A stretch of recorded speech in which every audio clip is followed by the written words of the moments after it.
Welcome to the JA Our Families Session 4 Volunteer Resource video. In this session, students will identify the jobs that people do and analyze their individual skills to determine ways they can support family members. Before class begins, identify a personal story from your first job to share with the class. Also consider bringing in pictures of additional jobs for the Job Clues activity and use them as time permits.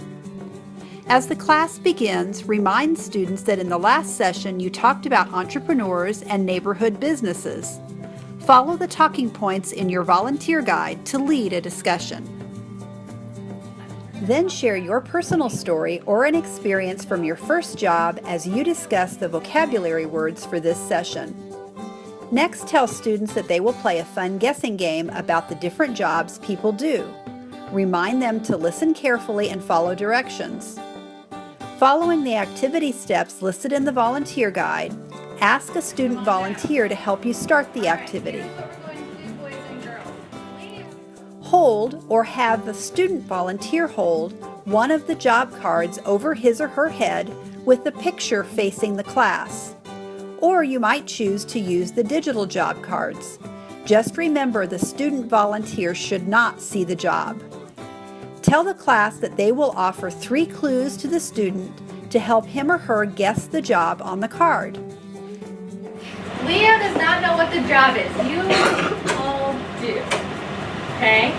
And we're going to give him clues. Tell the volunteer that he or she should not guess the job until all 3 clues are given.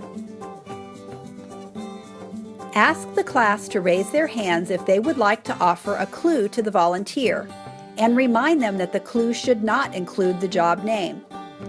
Note that there are sample clues on the back of each card if the students need help. Once the volunteer correctly guesses the job, he or she should sit down. Choose other student volunteers for the remaining cards.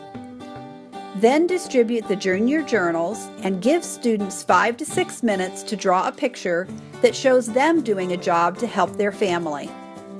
Share some of the example jobs provided in the volunteer guide or add your own. If possible, allow time for some of the students to present their work to the class. Debrief the activity by asking students to consider how their work might be turned into a business someday. Thank students for their participation and let them know when you'll return for the final session. Collect the materials you'll use again and leave them with the classroom teacher. Also plan to leave the student certificates and ask the teacher to sign them so they'll be ready to distribute at the end of the last session. This concludes the Session 4 Volunteer Resource video. Thank you for being a Junior Achievement volunteer.